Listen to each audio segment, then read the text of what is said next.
All right, welcome back to Dolphin Radio. Hey, we got something to celebrate this week. The Dolphins' 4-game win streak, undefeated in November, and Tua actually making some noise. Well, 4 in a row, you got to love that. It was, we expected the season to start that way, and it hasn't, but we're not eliminated yet. I think we have a 10% chance to still make the playoffs if we win out, and we have the ability to win out. Got some good games. We got some good games we can win, even on the road. Well, we absolutely have some good games we can win. We got the Giants coming up this Sunday at Hard Rock Stadium. Then we've got our bye week, and then the Jets come to town. So those are 2 winnable games. Then we're on the road. Monday night football game at New Orleans, followed up the next week on the road at Tennessee, and then back home for the Patriots. Well, we got to find a way to win at New Orleans to even give us a shot at all this. So, I mean, they got to put it together. They're not out of it yet. They still have a chance. And Tua's playing really well. Tua is playing lights out. I wanted to bring that up. I got some pictures on my phone here today from that. Let's get this other stuff off of here. I got a few stats here. Tua in the last month. This is where he ranks among qualified quarterbacks in the last month. Completion percentage 80.5. As a matter of fact, his completion percentage was over 80 the past 2 games. He's the only Dolphins quarterback in history to actually throw for over 80% completion in back-to-back games. Well, that's a great stat, but you're also throwing underneath routes and short routes. The problem with Tua hasn't been his accuracy. The problem with Tua has been that he hasn't been able to stay on the field for us. And that's been a big problem. And then that's led to some losses earlier in the season. Otherwise, we're talking playoffs right now. We would be, absolutely. And we still are, just as if everything, but to go on a 10-game win streak or a 9-game win streak would be very difficult. It would definitely be difficult, and I was joking around about that before the show, saying, we're going to be the first 1-7 team to actually run the table and win a Super Bowl. I think he wanted to resign, right? Yeah. Well, if you're in the NFC West, it takes 8-8 to get in. Maybe, or the NFC East, yes. So, but that's not going to be the case. The Patriots seem to have the lead over the Buffalo Bills right now, and we're the third team trying to chip away. So we need some breaks for us to happen, and hopefully capitalize on the chances that we have. Well, and not only are we the third team, we're the third team in the AFC East, and the AFC is a very crowded playoff race. When you look at teams like Cincinnati, Cleveland, Baltimore, Pittsburgh's not out of it. So you got all 4 teams in the AFC Central. The Colts have came on. Yeah, the Colts have come on. The Colts have come out of nowhere the last few weeks. Well, they did have the rough game against Tampa. They lost that. That was a tough one to lose. But you're right. The Colts have come out of nowhere. And then you look at the AFC West. I don't think there's a single team in the AFC West that's out of it yet. Probably not. You can't count Kansas City out of it. Can't count the Raiders out of it. No. The Chargers have played well enough.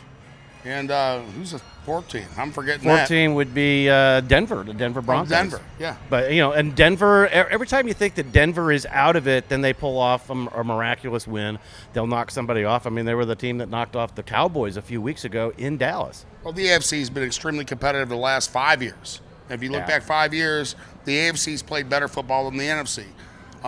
So if things are going to shake out, we need some help. But at the same time, we can control our own destiny if we win out. Sure, absolutely. And that's the key, and the Dolphins have been in this situation before. Last year, they controlled their own destiny. All they had to do was win in the final week. Granted, that was on the road in Buffalo, so that was a tough card to try to flip over. But they weren't able to do that. But we all had a lot of different expectations for this team heading into this season, and it just didn't pan out. Just a couple of calls didn't go our way. Our field goal kicker that was a lock, you could put 2 games on him. You absolutely could. Tua on passer rating 110 in the last 4 games. That ranks 4th. Yards per attempt, he's 8.58, which is great considering how he was last year. We all talked about that. He's 2nd. Like I said, this is the last 4 games. And his win percentage, he's tied for 1st. Well, he had the injuries. He's came back from it. And when he's healthy, he's played well. He's not a guy that's going to attack vertically. You're going to attack under the field. And with someone like Waddle that we drafted, who's having a fantastic year, one of the best years ever by a rookie wide receiver. Absolutely. I think the only one who's done better than him was O.J. McDuffie. For the Dolphins, absolutely, and I think league-wide they're comparing him. I think it was OBJ, Odell Beckham Jr. had better rookie numbers, but it's still out there for Waddle to actually break that rookie record for receptions and yardage, I believe. He's playing awesome. I mean, you targeted him 10 times last game. He caught 9 of them, had a long of 56. He's playing as well as you can ask any rookie to play. 137 yards on the game against the Panthers, and the touchdown where we got to see the Waddle. Yeah, I saw he created his own dance, the Waddle. And it reminds me of the Icky Shuffle. It's about as coordinated as that. He's doing the Icky Shuffle, but his own version of it. Well, the story behind that is he was doing it, I guess, in training camp and during the preseason, but he wasn't doing it during the games. And Christian Wilkins, I guess, was kidding him about that. But now Christian Wilkins is out there on the field celebrating with him and doing the Waddle with him. So that's kind of cool. Well, it's great they found something they can bond around. It's his own signature. He's having a great year. He should have that. He should, absolutely. I just wish we'd have been able to see a lot more of it earlier in the season. Hopefully we're going to see a lot more of it as we continue. So I wanted to compare, a lot of people wanted to see an entire season's worth of work out of Tua. And, I'm not gonna mince any words. I have said it. You've said it. Coming out of college, when the Dolphins drafted Tagovailoa, I didn't want him. I wanted Justin Herbert. I thought Herbert had the better size. I thought he had a better arm. I thought he was just more of a durable quarterback. So I was concerned with the injury situation with Tua, the injuries that he'd had going back to high school with the ankles, and then all the injuries at Alabama, and, of course, the hip injury. So we've witnessed the problems with injuries since he's been a Dolphin, and that was my biggest concern. So I'm not going to say that now I want to jump all over the Tua bandwagon. But if you get a chance to take a look at Tua's numbers, and I got to take my glasses off, I'm getting old. So let's compare him now to Kyler Murray. Kyler Murray, through their first 16 career starts, Tua has 3,515 yards to Murray's 3,722. So you can give the check mark to Murray, but the rest of the stats all go to Tua. 21 touchdowns to 11 interceptions versus 20 and 12. 67% completion percentage versus 64.4. 90.5 passer rating versus an 87.4. And Tua's record, 9-7, and Murray was 5-10-1. Yeah, well, we can look at those numbers and you can see everything that's going down with that. But the two biggest concerns are, one, can Tua stay healthy? And two, can Tua throw the deep ball? Those are the two things that we expect out of elite quarterbacks. Tom Brady plays week in, week out, every year. Right. Tom Brady doesn't have a great arm, but he throws a decent deep ball. So those are the two things that we're looking at, too. You got to stay healthy, and you got to be able to complete some deep balls down the field. You have a great supporting cast right now with underneath routes, and especially with the backs out of the backfield. I mean, our running backs are getting 8 to 10 catches a week out of the backfield. You're targeting Waddle underneath on the slot for another, 10 targets a game and nine completions out of that. So you have to see him throw the ball down the field, and we got to see him stay healthy if you really want to get our support as Miami Dolphin fans. It's no knock on him, but if you're not on the field, people are going to question you. Even Dan Marino was always on the field. Absolutely, and we've said that time and again, and it's not just Tua. We're going to talk about Devontae Parker. He's not on the field. Preston Williams, he's not on the field. Will Fuller, he's not on the field. Now, I did find out this morning, Coach Flores did mention something about Will Fuller. He is not ready to go yet. Supposedly, it wasn't just a broken finger. It's pretty much a broken hand. He had multiple bones fractured in that hand, and that's why he's still basically on the IR. Well, again, Flores wants to play the New England Patriots, don't release any information to anybody. So then it makes it seem like these players aren't really that hurt when they might be that hurt. Exactly. So, and then it puts the fans going after those guys. Well, and it makes us go after them as well. If I got a blown knee, don't tell somebody I got an ankle sprain. Exactly. Because you're right. That's exactly what it makes it sound like. It makes it sound like, well, wait a minute. This guy's been on injured reserve for, 8 weeks now? for a broken finger. Tua was on injury reserve for 3 weeks with a broken finger. Came back, still working on that. Still playing with a broken finger, but he's playing. So it didn't bode well. And yeah, the fans were jumping all over Fuller. $10 million waste of money, and we've jumped all over Fuller. And we've said it all year long. We said it starting in training camp. You're only as good as your ability to remain on the field or be on the field for your team. And so, like you said, when they try to do the Patriot way and keep everything kind of silent, if you will, it makes the fan base, it makes us question an awful lot of what's really going on in that locker room. Well, we're questioning information that's not correct. True. We're coming from one point of view, and the team is hiding the other point of view, and then it's coming out, and it's discouraging. But, the one thing about Will Fuller is I don't trust anybody who uses PEDs because they get soft tissue injuries. Right. And those soft tissue injuries never go away, and they lack. So that's been one of his problems. He's been hurt. He had to do a suspension this year for PEDs. Right. And then now he's not on the PEDs. His body's failing around him. I'd rather have a guy that never used PEDs but is healthy every week. And conditions his body so that he's not used to having the PEDs to back him up and kind of prop him up in a false sense way.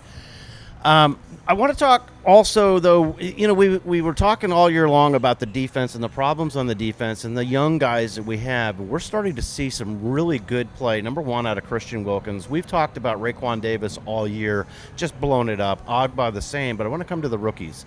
Javon Holland. Kid is playing lights out. He's been playing lights out pretty much all year. He was probably one of the stars of our defense for most of the year. But what about Jalen Phillips, especially this last month? The kid is just lighting it up with getting after the quarterback. He's got 2 sacks in 2 weeks. He's playing really well. We knew he was talented out of the University of Miami. We knew he was fast and athletic. He had a little bit of struggle learning earlier in the season. Years ago, that probably wouldn't have been a problem because we practiced in the preseason. Now they're not doing that. It takes a guy a little bit longer to catch on, I think, than what used to happen. But Javon Holland, wow, he's been fantastic. He's Rookie of the Year on the defense, and Waddle's a Rookie of the Year on offense, in my opinion. Certainly. I think they've done great.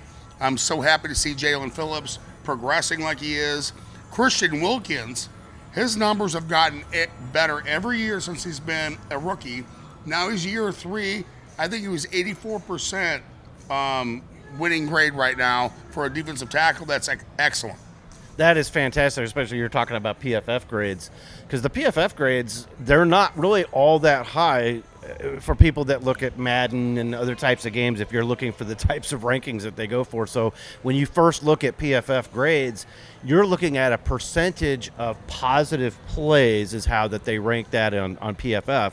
And so when you've got a guy that's coming out 80% plus, that's pretty good. That means according to PFF, he is winning 80% or more of his matchups on the defensive side of the ball versus the offense. He's done a great job. He's tried to be a leader. He's been playing well. He's getting better every year. And that's all you can expect out of somebody. Get better every year. If you get better every year, I'll have your back all day long. If you're not getting better and you're staying stagnant, then I have a problem or if you're going down in talent. But Christian Wilkins has come along. But Raekwon Davis I think he's been outstanding. He's been the fantastic. linebackers have played well. And then you've got a young safety in Javon Holland that is playing lights out, and you still have those 2 corners. Byron Jones in the last couple of weeks has played very well. A lot better. So there's some good things happening right now. The problem is when you start slow, you put yourself in trouble at the end of the season. Right. So if you can't win in September and you can't win in December, I mean, Dolphins, historically, we've had a problem winning in December, especially on the road. Yeah. And we would win in September. But this year, we didn't win in September. Now we're winning in November, and December 1st is today. So hopefully we start that trend of winning in December, which is what matters. That's championship football when you win in December. And that's what counts, because if you look back, and I don't remember exactly what the Buccaneers' record was last year before they rattled everything off. But, yeah, they were middle of the road, and then they ran the table, and, of course, they won the championship, and they were the first team to ever win the championship in their home stadium. But and I was going to bring that up, and you mentioned it already. The Dolphins have always been a team that started fast, and a lot of it had to do with playing down here in the Florida heat. And so you get teams that come in from the north, and they're not accustomed to this heat, and they wilt by halftime. And that was always the case. But when we had to go on the road and we had to go play those cold weather teams, we were a team that could not get the job done in November or December. So you would see that we would start out strong and then we would fade, and we would end up with those 7-9, those 8-8, and those 9-7 seasons. Whereas we just talked about before the show, that puts you in drafting right around 15-16, and you can't improve because you can't get impact players at those types of picks. Well, if we were picking 17 this year, which is about what I think we're going to end up, Probably. our number one pick's Jalen Phillips. It's not Waddle. Yeah, absolutely. It's not Holland, because he'd be gone by then. Yeah. So, it's tough being middle of the road. You got to have enough talent where you're moving forward. It seems like some of these rookies are developing. Some aren't. Devontae Parker, I think he's Waters' welcome here. I don't think we're going to offer him a contract in the offseason. I think he's done. Preston Williams, we've given him 3 years to step it up, and he still hasn't done that. We're going to have to replace him. So now we're going into the offseason. We're picking later in each round, and we got to make up for the talent that we're going to lose. Well, that's a tough thing to do. It's really tough. You mentioned Devontae Parker, and you mentioned Preston Williams, and I agree with you. I think we move on from both of those guys. Do we move on from Will Fuller as well? It was a $10 million experiment. Okay, broken hand, multiple bones fractured. Still, he hasn't seen the field, but maybe a game and a half? That's a tough one. I mean, that's a really tough one because you're looking at his talent, you're looking at his speed, but at the same time, he hasn't screwed up on the field. True. He's been hurt, so you haven't seen what he can do. And that's what we said about Tua over the last few weeks. Even I said, I don't know if it's his fault. I don't know if he's just too hurt or the guys around him are hurt. He doesn't have a full offense around him, and he doesn't have an offensive line, and he hasn't been playing well.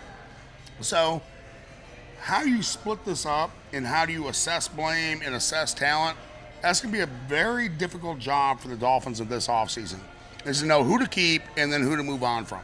Well, I think one of the things, and you mentioned we don't know a whole lot about Tua. What we're seeing, though, and you look at this makeshift offensive line. We moved Austin Jackson from his natural position at left tackle. We moved him inside to play guard. We moved Liam Eichenberg outside from his natural position at guard to left tackle. Now, he's not playing great at left tackle. He's an upgrade from Austin Jackson at left tackle, and Jackson is settling in, and he's playing okay at guard. The right side of the line, we still have a few issues there. I think the outside edge of our offensive line is what we need to address, not through the draft. We've already tried to address it through the draft. We're missing on those types of draft picks. Maybe we get somebody for depth later on and we get a surprise player, but I think the Dolphins may want to look at going into the free agency market and see if they can pick up a quality tackle. If you can fix the outside edge on the offensive line, then the interior of the line is easier because then you got to worry. All you got to do is worry about your gaps if you know the guy can cover the edge. See, the problem with that, though, is Lee Steinberg said it best. He goes, free agency allowed B players to get A money. True. And if we're going to have to go out in the free agency market and get a tackle, which we need two of them. Eichenberg is a guard playing tackle. He's doing well enough. That means Austin Jackson's probably out. Most likely, and we're going to need two tackles. For depth. Now, we tried that at the New York Jets. We brought in Jumbo Elliott and David Williams, paid him $25 million, which was a lot of money back then. It was, a big, significant cap. That was 95, somewhere in there? 95. And then they both go down with injuries in the preseason, and we have that price tag, and it just screws your entire season up. So I don't want a B player and pay him A money. I hope they go in free agency. If they see somebody they like, then go after it and pay it what you have to, but don't pay a B player A money. Well, and the Dolphins always did that, and not just on the line. They've done that with receivers in the past. They've done that with defensive backs in the past. But we hit on Brandon Albert. Brandon Albert was a great left tackle for us. We got him a little late. He started his career with Kansas City. I think his best years were in Kansas City, but he was still an adequate tackle for us. But it brings me to the draft overhaul, the haul that we got of picks when we traded Laramie Tunsil and then Kenny Stills in that package to the Houston Texans. Would you, hindsight being 2020, would you keep Laramie Tunsil and try to build the team differently, or do you think that getting all those draft picks, granted those draft picks, we got Austin Jackson out of that, we got a lot of Noah Igbenogany, we got a lot of players that just aren't contributing. What would you do different? Would you do anything differently if you were Chris Greer or Brian Flores? That's a tough question. I wouldn't have traded Tunsil away. I would have kept him. I understand why they did. I thought there was huge upside in the draft choices, especially because we were picking so early with those picks. Yeah. I don't think, and this is another thing we've talked about, Chris Greer's on the hot seat because some of these draft choices haven't produced. He's absolutely so on the hot seat. So if we hit on all those draft choices, it's a home run. Right. But we didn't hit on all those draft choices. And it's just so hard to hindsight is, again, always 2020. Always. So I won't question what they did with that trade.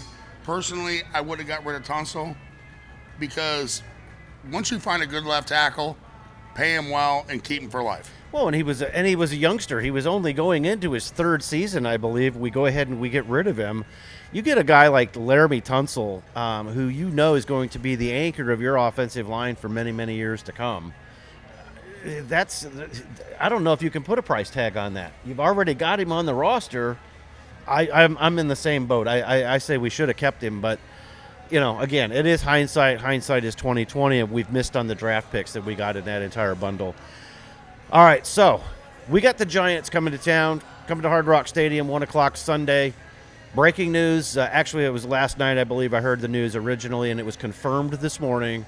Daniel Jones, starting quarterback for the Giants. He will not play, neck injury. Mike Glennon gets the start for the Giants.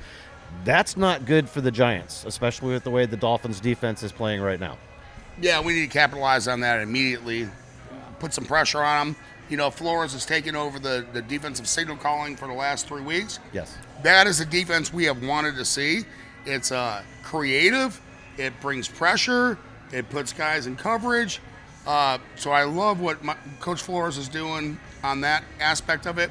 So he needs a great game plan, make that quarterback get a little nervous, scramble, do whatever it takes, and hopefully get some takeaways down the field.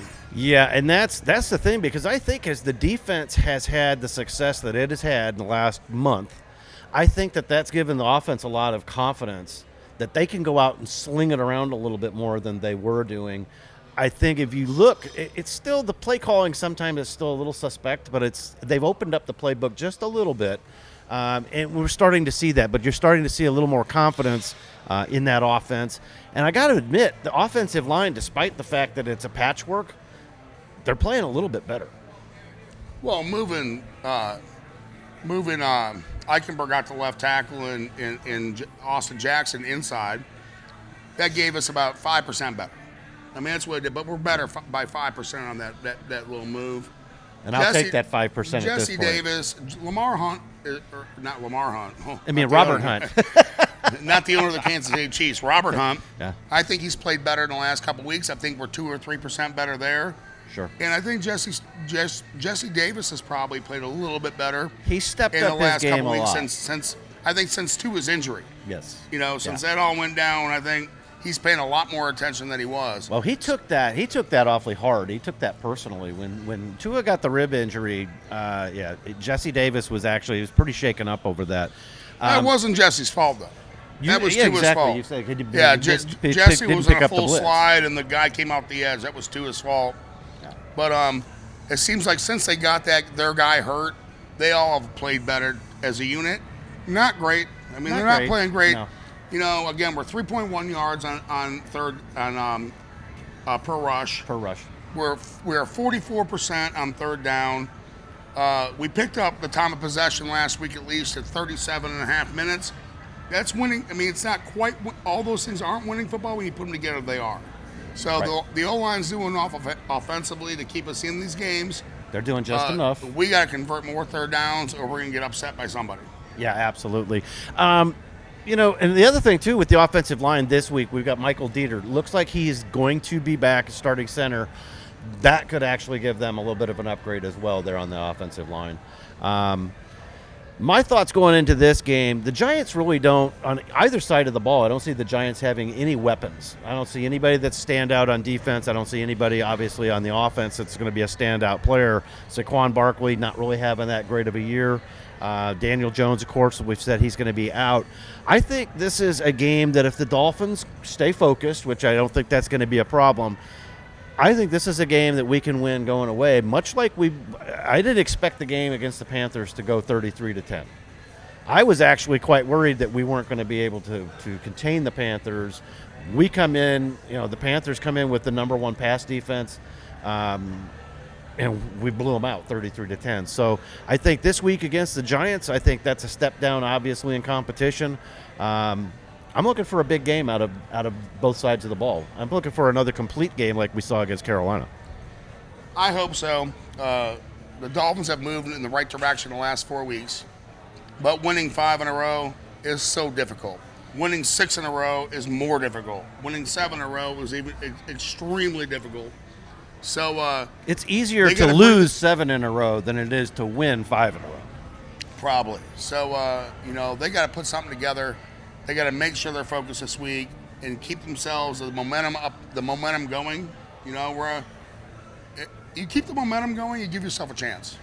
Well, and that's what Tampa did last year. They got it going, and I'm not saying we're going to do that, but it would be nice to see the team at least even up the record at 7-7 in the next 2 games, and then who knows? I'm not going to say that they're going to make the dance, but they're going to make it interesting, and at least Dolphins fans can have something to at least be a little bit proud of and kind of beat our chest a little bit about. I'm looking forward to this week's game. I got a buddy of mine coming in from L.A. He's a Giants fan, and I broke the news to him this morning that Daniel Jones was out, and he told me, he said, wait a minute. He said, Mike Glennon is starting? I said, yeah. He goes, I'm flying all the way across the country to come watch a backup quarterback? I'm stupid. I said, hey, it's an NFL game. What more could you want? Yeah, and you're in South Florida versus wherever you're at. I mean, everybody in New York, come down for a great loss for you guys because the weather's going to be beautiful this weekend. Yeah, so enjoy the fun, enjoy the weather, enjoy the boat ride on Saturday. We're going to go play some poker, I think, on Saturday night down at Hard Rock, and he'll have a good time. And even if the Giants, when the Giants lose, he'll still have a good time. I'm predicting this week's score. I'm going to say the Dolphins top 30 points again. I'm going to go on a limb here. I'm going to say the Dolphins win this week 35-14. I was thinking 31-17 with 3 picks. I like that. Anything else you want to add with the Dolphins moving forward? Any of the other upcoming games? Or are you like I am? I just one game at a time. I'm week to week right now as the Dolphins have to be laser focused. You cannot look 2 games down. No. You have to take each game here. And right now they got to find a way to beat the New York Giants. And that's the story for this week. Giants are coming to town. We've got to take care of business. I'm Brad Michaels along with John Bach for Dolphin Radio. Thanks for listening and watching, and we'll see you next week, hopefully with another check mark in the W column. 3rd and goal. Tua fires in the end zone. Catch at the goal line. Jalen Waddle has a Dolphin touchdown. What a throw from Tua Tagovailoa, and Waddle held on. Thanks for watching or listening. And be sure to follow us on Facebook, Instagram, or YouTube. And for more great content, check us out on the web at www.dolphinradio.com.